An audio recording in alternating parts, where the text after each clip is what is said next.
하나님 말씀 보시겠습니다. 하나님 말씀은 마가복음입니다.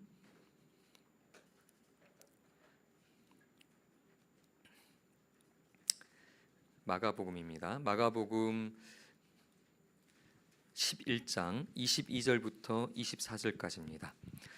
마가복음 11장 22절부터 24절까지 짧은 본문이니까 한 목소리로 같이 읽도록 하겠습니다. 같이 읽겠습니다. 예수께서 그들에게 대답하여 이르시되 하나님을 믿으라. 내가 진실로 너에게 이르노니 누구든지 이 산더러 들리어 바다에 던져지라 하며 그 말하는 것이 이루어질 줄 믿고 마음에 의심하지 아니하면 그대로 되리라. 그러므로 내가 너희에게 말하노니 무엇이든지 기도하고 구하는 것은 받은 줄로 믿으라. 그리하면 너희에게 그대로 되리라. 아멘. 응답받는 기도를 위한 두 가지 믿음이라는 제목으로 하나님 말씀을 함께 하겠습니다. 우리 함께 옆 사람과 인사하실까요? 오늘도 참 잘 오셨습니다. 또 참 잘 오셨습니다. 하나님께서 기뻐하시고 은혜 부어주신 자인 줄 믿습니다. 예배 가운데 하나님의 음성을 듣고 주님의 뜻 가운데 기도하실 때 주님의 축복이 임하기를 예수님의 이름으로 축복합니다. 우리는 믿음으로 기도한다. 그것에 대해서 종종 오해할 때가 있습니다. 저의 오해를 이렇게 부추기는 그런 대표적인 구절이 오늘 살펴본 오늘의 본문입니다. 우리 23절, 24절을 다시 한번 읽어보겠습니다. 내가 진실로 너에게 이르노니 누구든지 이 산더러 들리어 바다에 던져지라 하며 그 말하는 것이 이루어질 줄 믿고 마음에 의심하지 아니하면 그대로 되리라. 그러므로 내가 너희에게 말하노니 무엇이든지 기도하고 구하는 것은 받은 줄로 믿으라. 그리하면 너희에게 그대로 되리라. 아멘. 이 말씀을 예수님께서 하셨는데 이 말씀을 그대로 우리가 받아들일 때 상당히 기도하고 싶어진다. 정말 기도하면 하나님께서 모든 것 응답하시는구나. 이렇게 마음에 도전이 됩니다. 그래서 이 말씀을 붙잡고 이제 이것저것 열심히 기도 제목을 적어서 하나님께 열심히 기도하죠. 그런데 우리는 시간이 지나면 이내 깨닫게 됩니다. 모든 기도가 내가 기도한 대로 다 응답되는 것은 아닌 것 같다. 때론 정말 진짜 절박해서 간절히 기도했는데도 그 기도한 대로 응답되지 않아서 실망하게 될 때가 있죠. 근데 이 우리가 실망하게 되는 이유가 어쩌면 우리가 이 본문의 말씀을 조금 오해하기 때문일 수도 있겠습니다. 오늘 이 말씀을 좀 더 깊이 살펴보려고 하는데요. 오늘 본문을 이해하기 위해서는 일단 관점부터 바꿔야 되는데 관점을 나에게서 하나님께로 전환해야 됩니다. 자꾸 이 본문을 이해할 때 나 중심으로 말씀을 이해하려고 하니까 오해가 생기는 것입니다. 어떻게 바꿔야 된다고 얘기했어요? 나 중심에서 하나님 중심으로. 한번 생각해 보세요. 세상도 기도할까 안 할까요? 세상도 기도하죠. 아주 열심히 합니다. 다른 종교가 많이 있잖아요. 그래서 세상적인 기도를 가만히 살펴보면 지극히 자기중심적인 기도입니다. 세상 사람들도 자기가 소망하는 그런 소원들이 있잖아요. 자녀에 대한 것도 있고 건강에 대한 것, 사업 이런 것들. 그 각각의 소원들을 이루기 위해서 내 힘으로 안 된다는 걸 알기 때문에 누구의 도움을 구할까요? 신의 도움을 구하고자 합니다. 그래서 내가 기도하면 신이 응답해 줘야 된다. 이렇게 생각을 하죠. 그래서 이 신이 결국 응답을 해줘야 되기 때문에 그 내 기도에 신이 움직이게 만들기 위해서, 다시 말해서 신이 내 기도를 들어주게 만들기 위해서 신을 감동시켜야 된다 이렇게 생각하죠. 그래서 신을 감동시키는 방법 중에 제일 대표적인 게 많이 갖다 바치는 거. 이렇게 절이라든가 어디에 많이 갖다 바치죠. 헌금 같은 거를. 그리고 또 몸으로 액션으로 보여주는 게 있습니다. 삼보일배 어떻게 하는 거죠? 세 걸음 걷고 납작. 그거를 여기서부터 끝까지 계속 그러는 거잖아요. 나중에 보면 여기 팔다리가 다 까지죠. 왜 이렇게 하죠? 신을 감동시켜야 되니까. 3000배 저를 그 자리에서 3000배를 합니다. 와, 왜 이렇게 할까요? 감동시켜야 되니까. 이 모든 것은 내가 원하는 것을 얻어내기 위해서, 그 신으로부터 얻어내기 위해서, 신을 움직이기 위해 하는 것들이죠. 그러니까 나 중심의, 내가 원하는 것을 얻어내기 위해서 하는 나 중심의 활동, 이게 세상적인 기도입니다. 그런데 성경이 말하는 기도라는 것은 이렇게 나 중심, 세상적이 말하는 나 중심적인 기도로 보자면 하나도 이해가 되지 않습니다. 하나님의 말씀은 철저하게 나 중심이 아니라 하나님 중심으로 이해해야 그 진리를 깨달을 수 있는 거죠. 그러니까 오늘 다시 한번 이 본문을 보실 텐데요, 다시 이야기합니다. 나 중심이 아니라 하나님 중심으로. 한번 이 말씀을 한번 살펴보겠습니다. 예수님께서 비유할 때 이런 사람을 이제 보여주죠. 산을 보고 야 들어 올려져라, 그리고 어떻게 합니까? 저 바다에 퐁당 던져져라. 그래서 퐁당 바다에 빠쳐지는 한 사람을 연상시키죠, 예수님께서. 그러니까 이 사람은, 예수님 말씀하신 이 사람은 지금 산을 향해서 명령하는 것처럼 보입니다. 산아 들어 올려져서 바다에 퐁당 빠져라, 이렇게 뭔가 액션을 딱 취하면 산이 뿅 들려서 팍 빠지는 듯한, 마치 산을 조종하는 것처럼 보이는 이런 상황. 근데 이거 현실적으로 가능한가요? 불가능하죠. 산을 향해 아무리 내가 막 명령하고 이렇게 막 그 크게 뭔가 있어 보이게 막 이렇게 외쳐도 그런 일은 일어나지가 않습니다. 왜냐하면 이건 자연 법칙을 무시하는 거잖아요. 이 세상 안에서 사람이 손짓한다고 자연 법칙을 무시하고 산이 뿅 들릴 수는 없잖아요. 그러니까 만약에 정말로 이 말씀을 읽고 그래, 사람이 저렇게 명령하면 산이 뽕당 빠질 거야 라고 정말 그대로 그렇게 믿고 있는 사람이 있다면, 제가 이런 표현을 좀 써서 그런데 좀 정신 나간 사람이 아닐까. 근데 가만히 생각해보면 저희가 어쩌면 이 말씀을 그렇게 이해하고 있는 것 같다는 것입니다. 우리가 정말 믿기만 하다면 마치 이 모습처럼, 나는 믿어, 저 산이 내가 명령만 하면 들려서 바다에 빠지게 될 거야. 왜요? 예수님께서 그렇게 말씀하신 것처럼 보이거든요. 믿기만 하면 산이 저 바다에 빠져질 거다라고 말씀하신 것처럼 보이기 때문에 우리가 그런 사람을 생각한단 말입니다. 그런데 사람 중에 누가 그런 일을 할 수 있겠습니까? 없죠. 있다면 요즘에 아이들이 많이 보는 영화에 보면 히어로라고 하는 친구들이 초능력을 발휘합니다. 그런 사람은 영화 속에서나 있는 거예요. 이런 놀라운 일을 일반 사람들이 할 수는 없습니다. 만약에 할 수 있다면 누구밖에 없습니까? 네? 만약에 이 세상에서 이 놀라운 일을, 산을 들려서 바다에 빠뜨리는 이 일을 할 수 있는 사람이, 존재가 있다면 누구밖에 없어요. 당연히 하나님이죠. 왜 이 답이 갑자기 안 나와서 제가 당황스러웠는데, 사람 중에는 할 수 있는 사람이 아무도 없습니다. 그런데 누구만이? 하나님만은 가능하시죠. 그러니 이 일은 사람이 할 수 있는 일이 아닌 것입니다. 오직 하나님만이 하실 수 있고, 하나님은 이 일을 왜 하실 수 있죠? 하나님은 전능하신 하나님이시기 때문이죠. 하나님은 그 한계를 넘어 이 산을 들어 저 바다에 빠뜨릴 수 있는 전능하신 창조주의 하나님이시기 때문에 그 하나님이 개입하시면 100% 산이 바다에 빠지는 것은 가능한 거죠. 아멘? 안 믿으시는가 본데요. 하나님이 못하실 것 같으세요? 우주를 창조하신 하나님이 저 산을 바다에 빠뜨린 것이 불가능할까요? 저는 100% 가능하다고 믿습니다. 그래서 이 산이 들려서 바다에 빠지라는 이 선포가 이루어질 때에, 만약에 이것이 정말로 이루어진다면, 이 일이 정말로 현실로 이루어진다면 이거 누가 하신 걸까요? 내가 명령해서 내 뜻대로 된 거예요? 사람은 그거 할 수 있는 사람 없다니까요. 내가 선포해서 된다 해도 내가 한 게 아니죠. 누가 하신 거예요? 하나님이 산을 들어 올리셔서 하나님이 산을 바다에 빠뜨리신 거죠. 주체가 사람이 아니라 하나님이신 겁니다. 오늘 이 말씀을 읽을 때 이 하나님을 빼놓고 읽으면 마치 사람이 믿음을 가지면 이런 일이 가능하다라는 것처럼 보입니다. 근데 우리가 처음에 말씀한 것처럼 성경, 하나님 말씀을 읽을 때는 철저하게 나 중심에서 누구 중심이요? 하나님 중심으로 시선을 바꿔야 된다는 겁니다. 하나님을 빼놓고는 이 말씀이 설명되는 것이 아니에요. 그래서 오늘 사람이 아무리 산을 향해서 강력한 믿음을 가지고 난 이 산이 들려서 바다에 빠질 걸 믿어라고 아무리 강력해도 하나님께서 그 일을 행하지 않으시면 이 일은 일어나지 않는 거죠. 그 사람의 믿음은 헛된 믿음일 것입니다. 그러니 우리는 여기서 이 일이 일어나기 위해서는 두 가지 믿음이 필요하다는 것을 알 수 있습니다. 뭐냐면 첫 번째는 이거죠.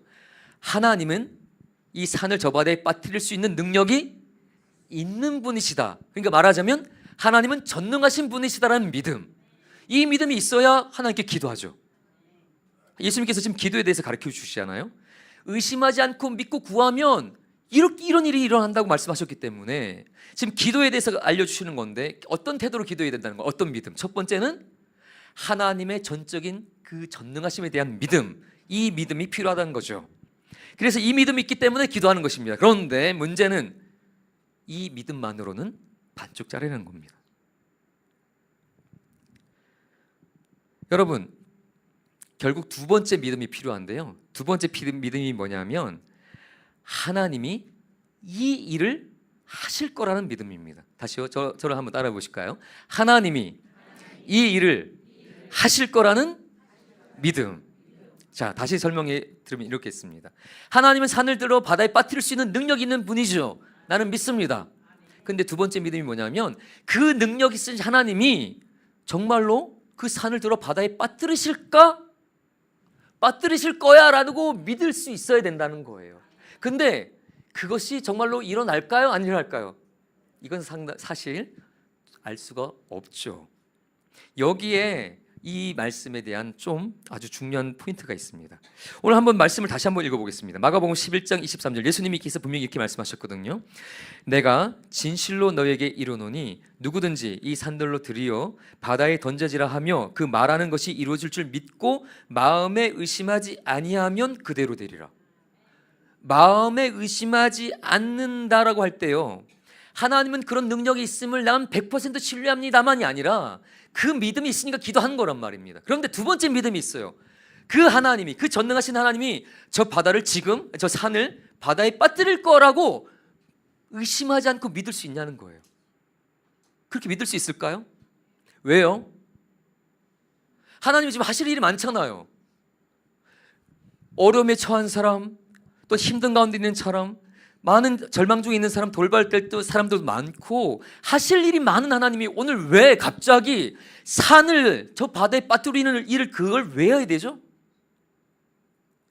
그 일을 지금 하나님이 하실 거라는 믿음을 도대체 어떻게 가질 수 있죠? 내가 하는 일이라면 당연히 내가 할 거니까 그 믿음을 가질 수 있겠죠.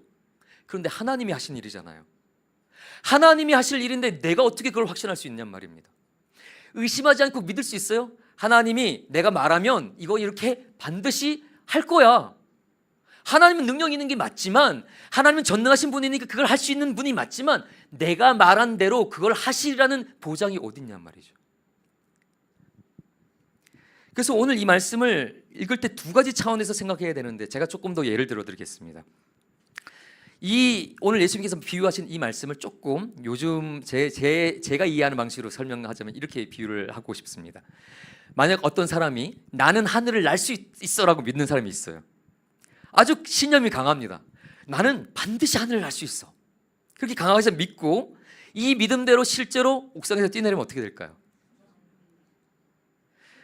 실제로 보신 분들도 있겠지만 그 9시 뉴스에 저도 기억하는데 옛날에 어린 애들이, 초등학생 이런 어린 애들이 지붕에서 망토 두르고 뛰어내려서 다리 부러지고 병원 입원하는 일들이 종종 이렇게 방송을 탔습니다. 뉴스에 나왔어요. 왜 그랬을까요?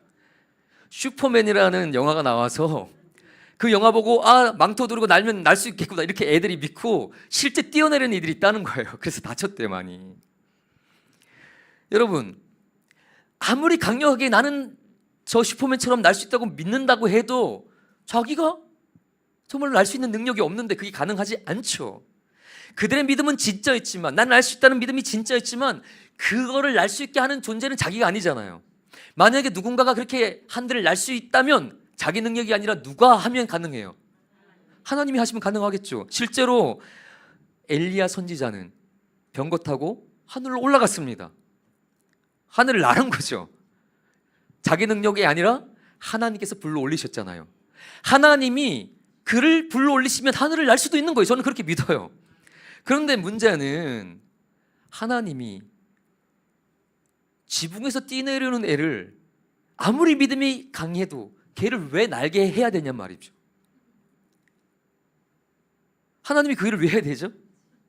나는 반드시 날 수 있어. 뛰내리면 하나님이 나를 그렇게 날게 해줄 거야 라고. 왜? 자기 믿음이잖아요, 이건. 근데 우리가 이 본문을 이해할 때 하나님에 대한 믿음이 아니라, 그러니까 하나님의 그 뜻과 마음에 대한 생각은 하지 못하고 자꾸 자기 믿음, 내 믿음의 차원에서 이 본문을 이해하려고 한다는 것입니다. 다시 예수님의 말씀을 묵상해 볼까요? 그 말하는 것이 이루어질 줄 믿고 마음에 의심하지 아니하면, 마음에 100% 의심하지 않을 수 있다는 그 믿음, 하나님은 전능하신 분, 또 하나님은 그 전능하신 하나님이 이 일을 행하실 거란 믿음, 이걸 어떻게 100% 갖냔 말입니다. 제가 예전에 PD수첩 볼 때 제가 상당히 충격적인 그 내용을 본 적이 있습니다. 오랜 시간이 지났는데 아직도 제 머릿속에, 제 가슴속에 남아있는 이야기고, 생각할 때마다 제가 가슴이 아픈 이야기인데요. 그 한 여자아이, 초등학교 저학년 정도 되는 아이가 주인공이었는데, 이 친구가 간에 복수가 차는 질병이 있었습니다. 이 질병은 의사들의 얘기로는 그냥 병원 가서 치료 잘 받으면 낫는 병이라고 했습니다. 그런데 애가 점점 배가 복수가 차오면서 막 너무 심각할 정도로 임신한 것처럼 그 초등학생 어린애가 이렇게 비가 불러오고 간 독성으로서 애가 너무 심각해지는 거예요. 그래서 그 촬영진들이 더 이상 두고 볼 수가 없어서 그 아이를 병원에 데리고 가려고 하는데 누가 막아설까요? 부모님이 막아섭니다. 절대 우리 아이는 병원에 안 데리고 가겠다. 그러니까 아이가 죽을 상황이 됐는데도 다른 제3자가 부모의 동의 없이 병원에 데리고 갈 수가 없대요, 법적으로. 그래서 손을 못 쓰고 있는 거예요. 그럼 그 아이의 부모는 왜 아이를 병원에 안 데리고 가냐면 이분들이 크리스찬이에요. 믿음이 아주 좋아요. 그런데 그분을 가리키는 목사님이 좀 이단적인 그런 사상이 있는 것 같아요. 왜냐하면 이분이 왜곡된 믿음을 가리키는데 이렇게 가르쳤습니다. 하나님은 전능하신 하나님이기 때문에 이런 질병 하나님이 낫게 하실 수 있다. 맞죠? 하나님은 그 병을 낫게 하실 수 있습니다. 그런데 그 믿음 너가 하나님을 정말로 믿는다면 의사를 찾아가서 치료받으면 안 된다. 그거는 하나님을 불신하는 거다. 이렇게 가르친 겁니다. 그러니 나는 하나님이 이것을 고칠 수 있다는 믿음을 진짜 갖고 있기 때문에 하나님이 그렇게 해줄 거야 라고 믿는 거예요. 근데 하나님께서 언제 의사를 찾아가지 않고 내가 의사의 손길 없이 이 딸을 고쳐줄게, 언제 그렇게 약속하셨습니까? 하나님께서 언제 그렇게 내 뜻은 그거라고 알려주셨을까요? 하나님께서 그렇게 말씀하신 적이 없거든요. 하나님은 그 병을 고칠 수 있는 전능하신 분이지만 의사의 손길, 병원에 가지 않고 고쳐주겠다는 그 뜻을 보여준 적은 없습니다. 그런데 이 아버지는 그냥 하나님은 전능하시다는 믿음 그 하나 가지고 하나님을 자기 생각대로, 하나님의 뜻은 아무 생각이 없는 거예요. 하나님이 그것을 하시는지 원하시는지는 아무 관심이 없습니다. 그냥 자기 믿음으로 하나님은 그렇게 해주실 거야. 결국 그 아이는 죽었습니다. 제가 그걸 보고 너무 가슴이 아팠습니다. 그걸 촬영했던 그 방송팀도 이걸 내보내면서 그들의 그 마음도 제가 느껴질 정도로 너무 충격적이었습니다. 잘못된 신앙이 얼마나 위험한지 극명하게 보여준 사례잖아요. 여러분, 예수님의 말씀을 제대로 이해해야 될 줄 믿습니다. 두 가지 차원에서 믿음을 이해해야 되는 것입니다. 우리 이 응답받는 기도를 말하자면 자물쇠라고 생각하지 보자면, 응답받는 기도, 이 응답으로 이 자물쇠, 기도의 응답의 열쇠를 열어야 됩니다. 근데 열어야 될 때 우리가 보통 비밀번호가 4자리잖아요. 근데 앞에 2자리만 누르면 문이 열릴까요, 안 열릴까요? 안 열리죠. 4자리를 다 눌러야 됩니다. 앞에 2자리가 바로 첫 번째 믿음입니다. 하나님은 전능하시다. 그러니까 그 믿음으로 기도하는 겁니다. 그런데 이거는 처음 2자리를 누른 겁니다. 뒤에 2자리가 뭘까요? 지금 계속 반복해서 얘기합니다. 하나님이 이 일을 행하실 거라는 믿음. 이 믿음은 내가 갖는다고 되는 믿음이 아니라 이건 누가 하시겠다고 결단하셔야 되는 거예요. 하나님이 하시겠다고 결단하셔야 되는 거죠.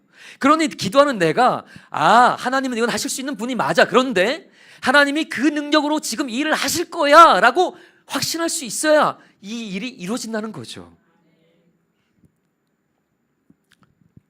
그래서 이 두 가지 믿음이 기도응답의 열쇠라는 것을 요한일서 5장 14, 15절에 이렇게 알려주고 있습니다. 우리 함께 읽어보겠습니다.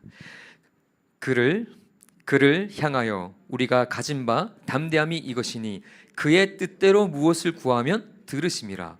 우리가 무엇이든지 구하는 바를 들으시는 줄을 안즉 우리가 그에게 구한 그것을 얻은 줄을 또한 아느니라.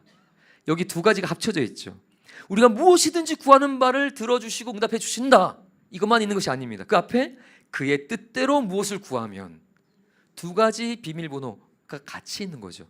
믿음의 두 가지 차원, 전능하신 하나님이 이 기도에 응답하시면 하나님 이 일은 이루어진다라는 믿음과, 근데 그 하나님, 이것이 하나님의 뜻이다라는 그 두 번째 믿음. 그의 뜻대로 무엇을 구하면 이것이 하나님의 뜻이구나, 그것이 확신될 때 우리가 의심하지 않고 기도할 수 있게 되는 거죠. 하나님이 이것을 원하시는구나, 하나님께서 이것을 기뻐하시는 거구나. 그 기도하면 할수록 우리가 그 마음을 느낄 수 있게 되는 겁니다. 그렇게 기도할 때 그 기도는 응답되는 거죠. 그런데 그 하나님의 뜻을 구하지 않고 내 믿음만 가지고 기도하면 응답될까요? 야고보서 4장 3절 읽어보겠습니다. 구하여도 받지 못함은 정욕대로 쓰려고 잘못 구하기 때문이라. 하나님의 뜻과는 상관없이 내 생각, 내 뜻, 내 욕심, 내 판단대로 내가 믿습니다 하고 기도한다고 되는 것이 아니라는 것입니다. 하나님의 뜻대로 구하여야 들으심이라. 그럼 우리는 어떻게 하나님의 뜻을 알고 기도할 수 있을까요? 우리가 하나님도 아닌데 하나님의 뜻을 우리가 어떻게 알아요?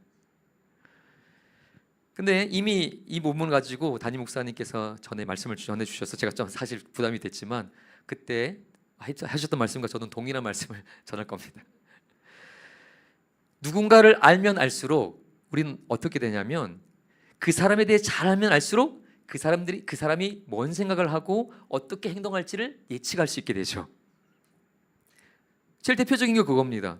친한 친구 사이에, 또 연인 사이에, 더 나가서는 부부 사이, 잘 알기 때문에 눈빛만 봐도 저 인간이 지금 뭔가 잘못해놓고서 지금 숨기는 거 아닌가, 이게 딱 보이잖아요. 그 사람을 알면 알수록 그 사람의 생각과 뜻과 마음이 느껴집니다. 응답받는 기도도 이런 거라는 겁니다. 하나님의 뜻대로 구하는 것, 내 믿음만이 아니라, 하나님의 능력에 대한 내 믿음만이 아니라, 하나님이 이것을 원하시고 하나님께서 이것을 기뻐하시고 하나님께서 이것을 기도하기 원하시는구나, 그 뜻을 알기 위해서는 어떻게 될까요? 하나님을 잘 알아야 되겠죠. 하나님을 알면 알수록, 하나님을 깊이 알면 깊이 알수록 하나님의 뜻을 더 잘 분별하게 되는 거죠. 그리고 그 뜻 안에서 기도할 때 놀라운 기도의 응답이 점점 더 풍성해지는 것입니다. 우리 이사야 41장 8절을 한번 읽어보겠습니다. 그러나 나의 종도 이스라엘아, 내가 택한 야곱아, 나의 벗 아브라함의 자손아. 여기 보면 아브라함을 뭐라고 부르고 있죠? 나의 벗 아브라함아. 아브라함을 하나님께서 친구라고 부르고 계십니다. 얼마나 친한 거예요? 친하니까 아브라함과 하나님 사이에 아주 친밀함 속에 하나님의 뜻을 아브라함은 분별할 수가 있겠죠. 내가 아는 하나님은 이런 것을 원하시는 분이고, 이것을 기뻐하시는 분이고, 이것을 싫어하시고, 이것을 미워하시는 분이다. 그렇기 때문에 하나님께서 아브라함과의 그 친밀함 속에서 뭐라고 이야기하시냐면, 우리 창세기 18장 16, 17절 더 읽어보겠습니다. 그 사람들이 거기서 일어나서 소돔으로 향하고 아브라함은 그들을 전송하러 함께 나가니라. 여호와께서 이르시되 내가 하려는 것을 아브라함에게 숨기겠느냐. 이건 지금 소돔과 고모라를 벌하기 위해서 지금 가기 전에 하나님께서 아브라함에게 내가 이런 일을 할 거야 라고 지금 알려주시는 거잖아요. 친한 관계에서 하나님께서 숨기지 않고 그 뜻을 알려주신다. 그래서 그 뜻을 안 아브라함이 기도하죠.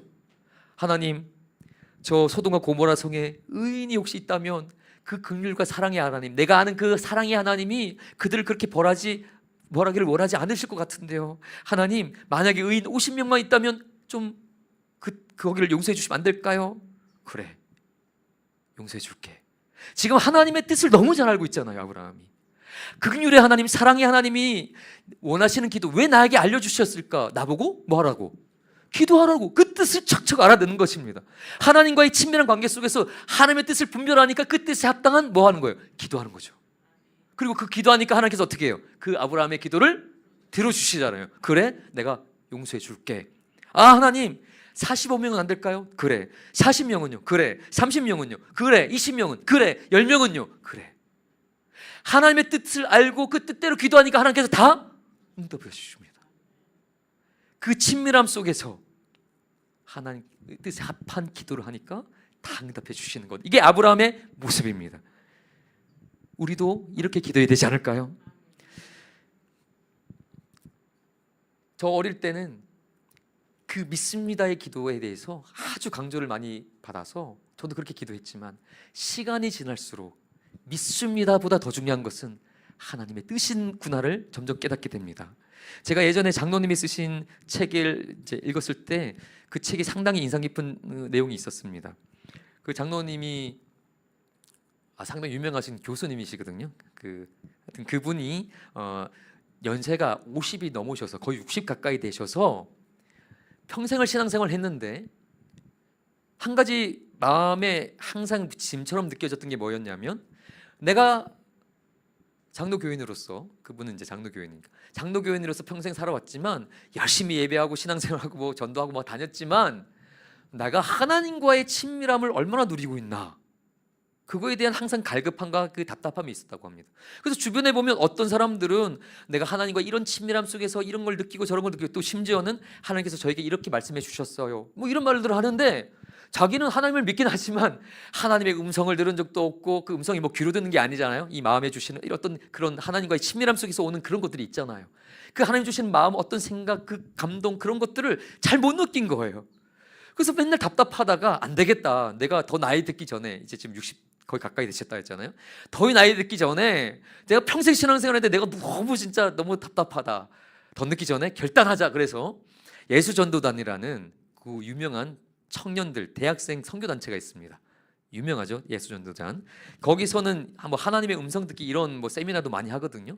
그래서 그 세미나를 들으려고 제주도까지 가서 거기는 그 과정을 마치고 훈련받고 뭐 1년 동안 뭐 훈련받고 이래서, 그러면서 이제 하나님과의 어떻게 뭐 이제 그 관계를 갖고 친밀함을 누리고 음성을 듣고 이런 훈련을 받은 거예요. 그러면서 뭐 이렇게 해야 되겠구나 알고, 또한 본인도 많이 노력하면서 하나님과의 친밀한 이제 시간들을 점점 갖게 된 거죠. 그러면서 하나님의 음성을 듣고 그분의 뜻대로 이제 기도하고 이렇게 살려고 막 이제 그렇게 풍성한 삶을 살고 있는 중이었습니다. 그런데 어느 날 선교사님이 국내에 들어왔습니다. 근데 그 선교사님이 들어온 이유는 암에 걸리셔가지고, 말기암. 그래서 심각한 상황에서 들어오셔가지고 그 소식을 듣고 이 장로님이 이제 기도합니다. 하나님, 그 선교사님이 저렇게 열심히 선교 사역하면서 헌신했는데 지금 암에 걸려서 좀 큰일 났습니다. 하나님 고쳐주십시오. 엄청 열심히 기도했겠죠. 막 기도하는데 하나님께서 무슨 마음을 주셨냐면, 그 선교사님에게 찾아가서, 선교사에게 찾아가서 죽을 준비하라고 해라. 그래서 깜짝 놀라셔가지고, 아니 하나님 살려주셔야죠. 평생을 헌신하고 고생하는 분을 저렇게 죽게 하면 안 되지 않습니까? 하나님 살려주세요. 막 또 기도하는데 계속 그 말씀을 주시고 점점 그것을 부담스럽게 하시는 겁니다. 그래서 이분은 지금 하나님과의 친밀한 관계를 누리고 있으니까 불순종하면 안 되겠다는 걸 알고 그냥 순정한 마음으로 가기로 했습니다. 근데 생각해 보세요. 지금 말기암에 걸리셔갖고 다 죽어가는 선교사님에게 찾아가서 하나님이 저에게 말씀하셨는데 지금 죽을 준비하랍니다. 이거 어떻게 얘기합니까? 그런데 순종하는 마음을 했습니다. 선교사님, 제가 드릴 말이 있는데 하나님께서 저에게 그렇게 말씀해 주셨습니다. 근데 놀라운 거는 그 선교사님도 그 얘기를 듣자마자 장로님, 저도 병실에서 기도를 하는데 하나님께서 이제 모든 걸 내려놓고 정리할 때가 됐다고 그렇게 준비하라는 마음을 주셨습니다. 그래서 장모님이 저에게 그 기도응답이 하나님 주신 거라는 거를 확인해 주신 것 같습니다. 감사합니다. 그리고 정리를 하시고 얼마 후에 돌아가셨습니다. 그분이 그 책에 그 내용을 적으면서 하나님의 뜻이 어떤 걸까? 저희야 하나님은 능력이 하나님이니까 암도 고칠 수 있는 거죠. 저는 믿습니다. 하나님은 말기암도 쉽게 고치실 수 있는 분이라고 저는 믿습니다. 근데 하나님의 뜻은 무조건 낫는 것은 아닌 것 같습니다. 하나님의 크신 섭리와 계획하심 속에 우리가 다 이해할 수 없는 뭔가가 있는 거잖아요. 내가 결정해 놓는 것이 아닙니다. 믿습니다. 하나님은 전능하신 분, 반드시 이루어질 줄 믿습니다. 그 믿습니다가 세고 반복되면 이루어지나요?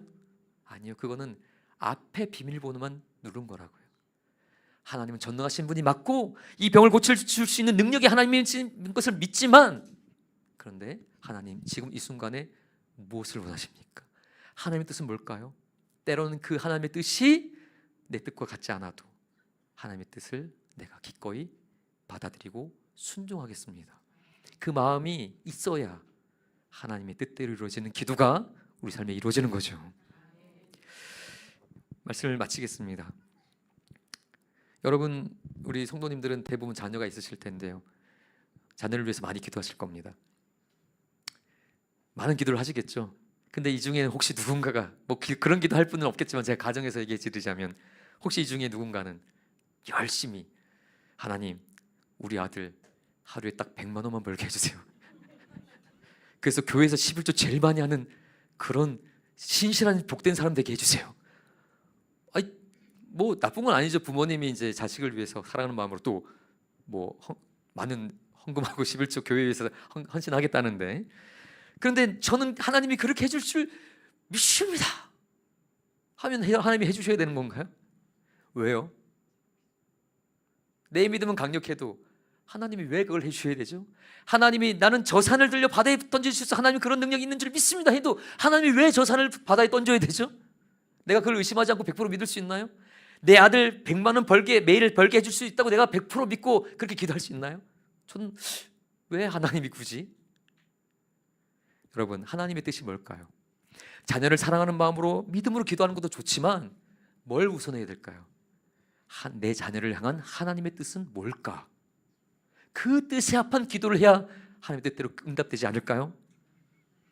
100만 원 놓고 기도하는 것보다, 11조 교회에서 제일 많이 하는 사람들에게 해달라는 기도보다 하나님을 더 사랑하게 해주세요.